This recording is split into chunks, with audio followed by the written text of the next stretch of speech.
Kita buka dengan informasi pertama, Saudara. Armada bus Transkutaraja di Kota Banda Aceh mulai berlakukan pembatasan jarak duduk penumpang baik di dalam bus maupun di halte. Pembatasan jarak ini dilakukan untuk mencegah penyebaran COVID-19 di angkutan umum yang sering dinaiki penumpang.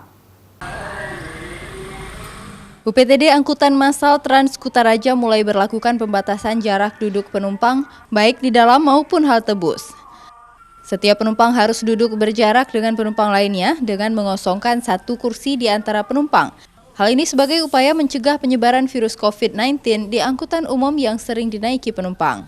Selain di dalam bus, halte bus Transkutaraja juga diberlakukan duduk berjarak. Namun masih ada penumpang yang abai dan tidak mengikuti imbauan social distancing atau penerapan jaga jarak sosial. Udah berjarak-jarak. Gimana Kak maksudnya? Saya selang-seling